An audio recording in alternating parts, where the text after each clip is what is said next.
Today, I'll show you how to change an instance type in AWS. Whether you're scaling up for more power or scaling down to save on costs, changing your instance type in AWS EC2 is a straightforward process. So, let's dive right in. First things first, you'll need to open the EC2 console. This is where you manage your instances and make any required adjustments.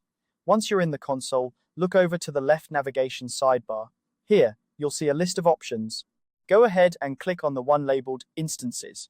This will bring up a list of all your current instances. Now, you'll want to identify the specific server you're looking to change. To do this, simply check the box next to the instance you want to modify. This will highlight your selection and enable more options in the interface. Next, direct your attention to the top of the interface where you'll see a drop-down menu labeled Instance State. Click on this drop-down menu and select Stop Instance. This action is crucial because you cannot change the instance type while it's running. Don't worry, stopping the instance won't affect your data, but ensure that this action won't disrupt any ongoing processes you might have depending on this instance.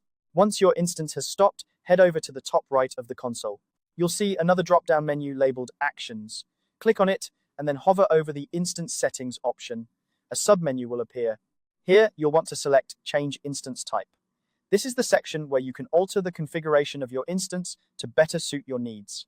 In the new menu that appears, you'll see the Instance Type drop-down. Click on it, and here you can browse through a variety of instance configurations. Take some time to consider the resources you need, such as CPU and memory, and select the one that best fits your requirements.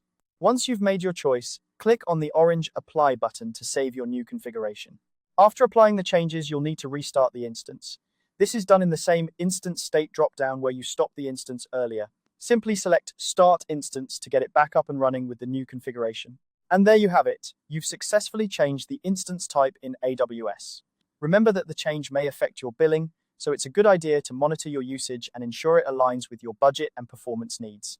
If you run into any issues, AWS documentation is a great resource to consult. They provide detailed guides and troubleshooting tips to help you navigate any problem you might encounter. And that wraps up this tutorial. I hope you found this guide helpful and it made the process of changing an instance type in AWS a little less daunting. If you have any questions or need further clarification, feel free to leave a comment below and I'll do my best to assist you. Thanks for watching and happy computing.